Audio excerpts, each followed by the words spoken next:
हुए एक शॉप की तरफ से जा रहा होता है। तभी दो लड़कियां उससे आकर टकरा जाती हैं। तभी इस दुकान के अंदर से एक चोर बाहर निकलता है जो कि इन सभी को मारने वाला था। जैसे ये गुंडा इन दोनों लड़कियों पर अटैक करता है तो काजुया उसके सामने आ जाता है। तुम दोनों यहाँ से भाग जाओ। पर अगली पल ये गुंडा यहाँ से भाग जाता है क्योंकि काजुया को चाकू लग चुका है। ये दोनों लड़कियाँ उसके पास आकर रोना शुरू कर देती है। मुझे ऐसा लगता है कि मैं मरने वाला हूँ। अब यहीं से हमारा सीन चेंज हो जाता है और काजुया एक दूसरे वर्ल्ड में रीइंकार्नेट हो चुका है और इस वर्ल्ड में उसका नाम है काइन। तभी उसकी मॉम उसे आकर गले से लगा लेती हैं। जैसे वो शीशे में देखता है वो ये पूछता है कि ये बच्चा कौन है। पर जैसे उसे ये पता लगता है कि ये उसी की बॉडी है तो वो काफी ज्यादा बौखला जाता है। क्या ये मैं हूँ? क्या मैं? अभी दोनों उसका फीवर चेक करती हैं क्योंकि काइन एक हफ्ते बाद उठा है। जिसके बाद वो दोनों ही यहाँ से चली जाती हैं। इन दोनों के जाने के बाद वो ये सोच रहा होता है कि शायद से मैं मर चुका हूँ, लेकिन कोई बात नहीं, मैंने उन दोनों लड़कियों को तो बचा लिया। अब वो आसपास की सारी जगहों को चेक कर रहा होता है कि ये जगह कैसी है और वो कहाँ पर है। तभी एक मेड यहाँ पर आ जाती है और उसको ऐसा लगता है कि काइन ने अपनी चड्डी गीली कर दी है और वो उसकी चड्डी को चेंज करवा देती है।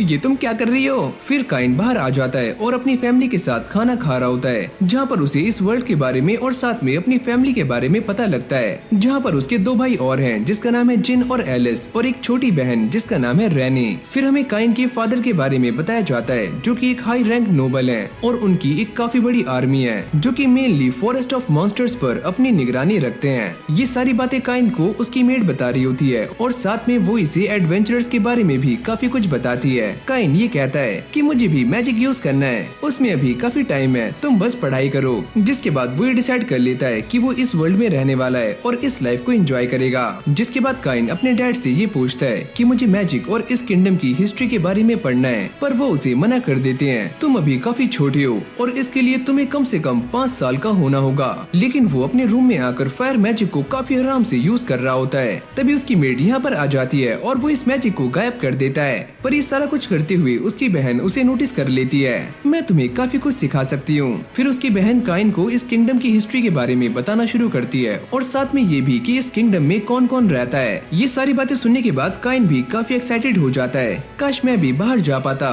लेकिन अभी मुझे 2 साल वेट और करना है। अब ऐसे ही 2 साल बीत जाते हैं। से काफी खुश हो जाती हैं। तुम्हारा शुक्रिया कि तुमने हमारी जान बचाई। अब ऐसे ही ट्रेनिंग करते करते काइन को इन दोनों के साथ 3 साल बीत जाते हैं और वो अब 8 साल का हो चुका है और इन दोनों को थैंक्स कर रहा होता है उसे ऐसी ट्रेनिंग करवाने के लिए। अब अगली सीन में काइन इस डेंजरस फॉरेस्ट में आ जाता है जहाँ पर वो काफी बड़े बड़े मॉन्स्टर्स को हराता है और उसका ये मैजिक इतना ज्यादा स्ट्रॉन्ग होता है कि उसे दूर से एक नाइट देख लेता है और उसको ऐसा लगता है कि कोई हमारे ऊपर हमला कर रहा है। जिसके बाद सारे के सारे नाइट्स जंगल की तरफ निकल जाते हैं और सारे लोगों की काफी फट रही होती है कि प्लीज गॉड हमें बचा लो। काइन ने भी यहाँ पर सारे के सारे मटेरियल को इकट्ठा कर लिया होता है और इस स्क्वाड के लीडर उसके डैड होते हैं। जब काइन यहाँ से जाता है तो उसकी ड्रेस का एक पार्ट यहीं पर गिर जाता है और जब ये सारे के सारे सोल्जर्स यहाँ पर आकर देखते हैं तो वो ये देखकर काफी हैरान हो जाते हैं कि यहाँ पर एक काफी बड़ा गड्ढा है। इस तरफ काइन ने काफी सारे वुल्व्स को हरा दिया होता है। ये देखकर उसकी दोनों ही टीचर्स काफी खुश हो रही होती हैं। ये बच्चा तो सच में काफी कमाल का है। और तभी हमें ये पता लगता है कि आज काइन की ट्रेनिंग का आखिरी दिन है, यानी कि आज वो ग्रेजुएट होने वाला है। जिसके बदले में वो इन दोनों को मैजिकल बैग्स देता है जो कि उसने खुद ही बनाए हैं। वो ये जानने के बाद काफी शॉक्ड हो जाती है कि ये दोनों बैग्स ब्लड ओगर और अर्थ ड्रैगन के मटेरियल से बने हुए हैं। ये सुनते ही मिली के हाव भाव चेंज हो जाते हैं। वो दोनों ही मॉन्स्टर्स काफी ज्यादा खतरनाक थे जिन्हें पूरी ए रैंक की पार्टी भी हरा नहीं पाई और तुमने उन्हें अकेले ही हरा दिया। जिसके बाद काइन उनसे ये कहता है ये मैजिकल बैग ज्यादा होल्ड नहीं कर सकता सिवाय मेरे घर के। इतनी छोटी चीज इसके अंदर काफी आराम से आ सकती है। ये सुनते ही मिली काफी शॉक्ड हो जाती है कि ये तो सच में काफी बड़ा है, पर ये उन्हें लेने से मना कर रही होती है क्योंकि ये बैग्स काफी कीमती हैं और कोई भी हमसे इन्हें चुरा सकता है। अरे ना ना, इसकी टेंशन मत लो, हम तीनों के अलावा जो भी इन बैग्स को छुएगा तो इनका वजन काफी गुना बढ़ जाएगा और कोई भी इन्हें चुरा नहीं सकता।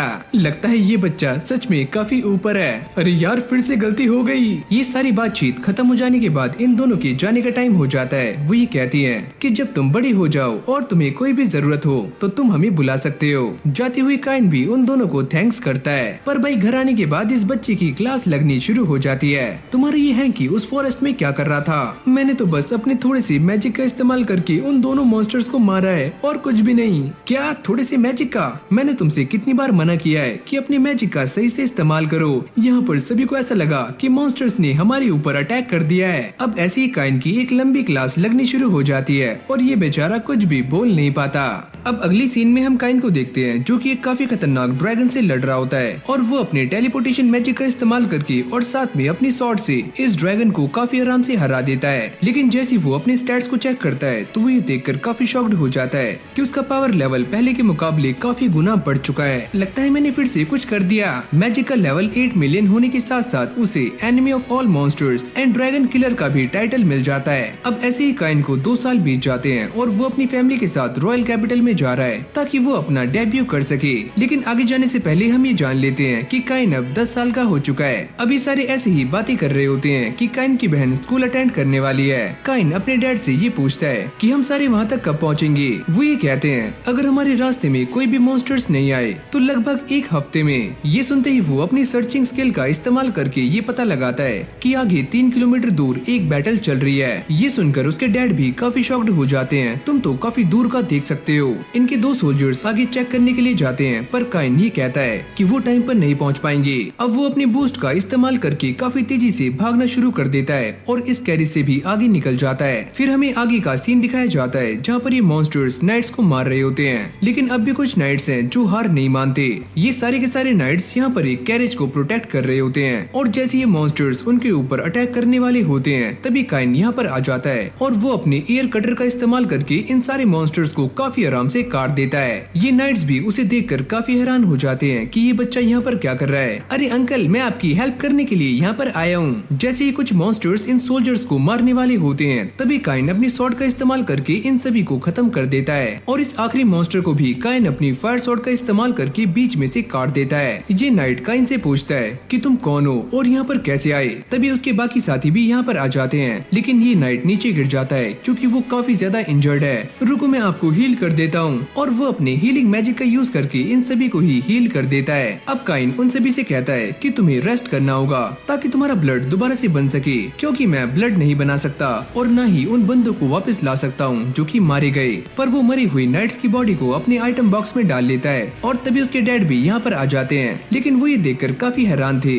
कि काइन ने पहले ही सारा कुछ संभाल लिया है। लेकिन जैसे वो इस कैरेज को देखते हैं तो वो ये समझ जाते हैं कि ये एक ड्यूक की कैरेज है। तभी इसके अंदर से 2 लड़कियां बाहर आती हैं जिनमें एक का नाम है टेलिस्टिया और दूसरी है सिल्क। पर ये दोनों भी काफी ज्यादा वीक होती हैं तो काइन अपने मैजिक का इस्तेमाल करके इन दोनों को ही एकदम सही कर देता है जिससे उनके दिमाग की सारी थकान दूर हो जाती है और ये दोनों काइन पर लट्टू हो जाती हैं। अब सिल्क उसका हाथ पकड़ लेती है कि मैंने तुम्हें लड़ते हुए देखा, तुम तो काफी कमाल के हो। वो ये पूछती है कि तुम कहाँ पर जा रहे हो। काइन उनसे कहता है कि मैं तो बस कैपिटल में जा रहा था, तो चलो हमारे साथ चलो। और ये सारा कुछ देखकर उसके डैड भी हक्के बक्के रह जाते हैं। ये सारा कुछ क्या हो रहा है। अब अगली सीन में ये तीनों कैरेज में बैठकर जा रहे होते हैं जहाँ पर ये दोनों ही लड़कियाँ काइन से काफी ज्यादा चिपक कर बैठी होती हैं और भाई काइन को काफी ऑकवर्ड फील हो रहा होता है। ये दोनों काइन से कहती हैं कि तुम मुझे सिल्क बुलाओ और मुझे टेल्स। तभी एक नाइट इन सभी से कहता है कि वो रेनोमा टाउन में पहुंचने वाले हैं। अब ऐसे ही आगे चलते चलते टाउन आ जाता है और काइन यहाँ से निकलने का ट्राई कर रहा होता है पर ये दोनों ही उसको पकड़ लेती हैं कि तुम यहाँ से मत जाओ, हमारे साथ रहो, हम सारे एक साथ रेस्ट करेंगे। तभी उसके डैड यहाँ पर आ जाते हैं। भले ही काइन 10 साल का है लेकिन वो तुम्हारे साथ एक रूम में नहीं जा सकता। देखो ना अंकल, हमारी बात मान जाओ, हम दोनों कितनी प्यारी हैं। अगर आप चाहती हो तो मैं एक सोल्जर को आपके साथ भेज दूंगा। अरे नहीं, हमें काइन चाहिए, बस काइन। अब ये दोनों उसे मक्खन लगाना शुरू कर देती हैं कि प्लीज हमारे साथ रुक जाओ और काइन भी इनके साथ रुकने के लिए मान जाता है। पर वो ये कहता है कि हमारा रूम काफी बड़ा होना चाहिए, तीनों बेड्स एकदम दूर दूर। लेकिन भाई यहाँ पर तो कुछ उल्टा ही होता है, यानी कि इन तीनों के बेड्स एक साथ लगे होते हैं और काइन का एकदम सेंटर में। लेकिन अभी भी इन सभी के बेड्स के बीच में काफी स्पेस होता है तो ये दोनों ही लड़कियां अपने बेड्स को काइन के पास ला रही होती हैं, जिसको देखकर काइन की फटनी शुरू हो जाती है। अब पता नहीं मेरे साथ क्या होगा। टेल्स ये कहती है कि मुझे रात में काफी डर लगता है इसलिए मैं तुम्हारे पास आ गई। ये दोनों ही काइन को अपनी क्यूटनेस दिखा रही होती हैं। प्लीज हमारे साथ सो जाओ। यार अब मैं क्या करूँ, चलो सो ही जाता हूँ। फिर अगली सुबह ये सारे अपनी जर्नी पर निकल जाते हैं पर काइन की हालत काफी गंदी होती है क्योंकि वो पूरी रात सोया नहीं था और ये दोनों ही उससे काफी चिपक कर सो रही थी। अब यहीं से हमारा सीन चेंज हो जाता है, जहाँ पर ये सारे कैपिटल में आ जाते हैं। ये बंदा पूछता है कि आपके साथ ये बच्चा कौन है? अच्छा, ये इसका नाम है काइन और ये काफी स्ट्रॉन्ग है। अब ये सारे अपना अपना इंट्रोडक्शन दे रहे होते हैं। ये बंदा कहता है कि मेरा नाम है वॉन और मैं यहाँ के ऑर्डर का एक कमांडर हूँ और तुम्हारा शुक्रिया कि तुम हमारे मरी हुए सोल्जर्स की बॉडी को यहाँ पर लेकर आए। काइन भी इस बंदे से मिलने के बाद काफी इम्प्रेस हो जाता है, जिसके बाद ये दोनों बाहर आ जाते हैं और मरी हुए सोल्जर्स की बॉडी को कवर अप कर रहे होते हैं। वॉन उससे कहता है कि चलो तुम्हें किंग बुला रहे हैं। क्या मुझे, वो भी किंग? अगली सीन में काइन किंग के सामने खड़ा हुआ होता है। ये बंदा कहता है कि इसी बच्चे ने काफी खतरनाक मॉन्स्टर्स को मारकर प्रिंसेस और सिल्क को बचाया है। यहाँ पर खड़े हुए सारे लोग काइन की तारीफें कर रहे होते हैं। किंग उसे ही कहते हैं तुमने हमारी बच्ची को बचाया है तो मैं तुम्हें यहाँ का बैरन बनाता हूँ और तुम्हें एक मेंशन भी देने वाला हूँ और साथ में कुछ गोल्ड कॉइन्स भी। लेकिन तभी एक छपरी बीच में बोल जाता है ये तो बस 10 साल का बच्चा है और इसे इतना सारा कुछ। क्या तुम्हारे अंदर दम था कि तुम उन मॉन्स्टर्स को जान से मार पाओ? और ये बंदा अपने आप ही चुप हो जाता है। काइन के पास कोई और चॉइस नहीं होती तो वो इन सारी बातों को मानने के लिए रेडी हो जाता है। अब किंग जाते हुए उससे ये कहते हैं कि मैं तुमसे अकेले में कुछ बात करना चाहता हूँ। इस तरफ काइन और उसके डैड किंग के आने का वेट कर रहे होते हैं। तुम मेरे काफी होनहार बेटे हो जो कि इतनी जल्दी प्रमोट हो गए। किंग भी यहाँ पर आते ही काइन के सामने झुक जाते हैं, तुम्हारा शुक्रिया। और उनके पीछे एक और बंदा होता है जो कि सिल्क के फादर हैं। तुमने मेरी बेटी की जान बचाई, उसके लिए तुम्हारा शुक्रिया। जिसके बाद किंग काइन से ये कहते हैं कि मैं तुम्हारे बारे में काफी कुछ जानता हूँ कि तुम मैजिक और स्वॉर्ड चलाने में काफी अच्छे हो और मैं ये चाहता हूँ कि तुम मेरी बेटी से शादी कर लो। क्या तुम इसके लिए तैयार हो? ये भी कहता है अरे हाँ, तुम मेरी बेटी सिल्क से भी शादी कर लो। अरे क्या दो शादी? इससे पहले काइन उन्हें मना करता तो किंग उसकी सारी पोल पट्टियाँ खोलनी शुरू कर देते हैं। तुम हमारी बच्चों के साथ कैरिज में चिपक कर बैठे थे और रात में उनके साथ सोए भी हो। अरे हाँ, एकदम सही बात है, तुम्हें ही उनसे शादी करनी होगी। फिर हमें कुछ टाइम पहले का सीन दिखाया जाता है जहाँ पर ये सारे बैठकर डिस्कस कर रहे होते हैं कि काइन उन सभी के लिए कितना ज्यादा इम्पोर्टेंट है। और जब इन लड़कियों से ये पूछा जाता है क्या तुम काइन से शादी करने के लिए रेडी हो, तो वो फटाक से मान जाती हैं। तभी किंग भी यहाँ पर आ जाते हैं। तो चलो फिर मेरा यही फैसला है कि हम काइन को अपने किंगडम में रखने वाले हैं और तुम दोनों से उसकी शादी होगी।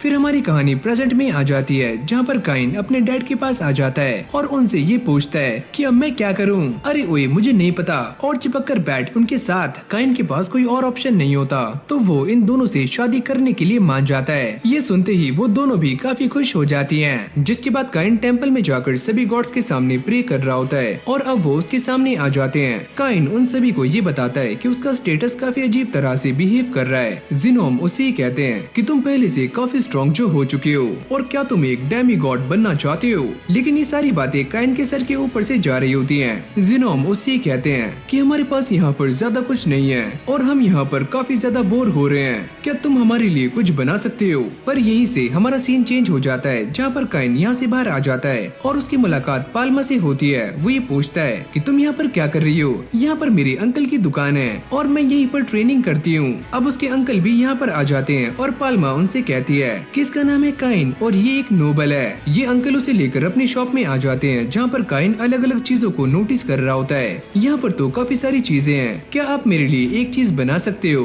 पर वो क्या है? जिसके बाद काइन उन्हें वो गेम बनाकर दिखाता है और वो ये कहता है कि ये गेम सच में काफी इंटरेस्टिंग है। अरे हाँ, ये गेम दिखने में काफी अच्छी लग रही है और मैं इसे काफी मोटे मुनाफे पर बेच सकता हूँ और हाँ, इसको बनाने में जितना भी खर्चा आएगा वो सारे पैसे मैं दूंगा। ये लो एक गोल्ड कॉइन। जिसको देखते ही इस बंदे के सारे होश उड़ जाते हैं। वो ये कहता है कि तुम इसके बारे में चिंता मत करो, मैं इसे बनाने में पूरी मेहनत लगा दूंगा। जैसे ही काइन यहाँ से बाहर आता है तो रैनी उसके सामने आ जाती है। वो ये कहती है कि तुम कहाँ पर चले गए थे और मुझे तुम्हें अपनी काफी सारी ड्रेसेस दिखानी है। अरे अरे, तुम सारी ही ड्रेसेस में काफी सुंदर लगती हो, तुम्हारा शुक्रिया।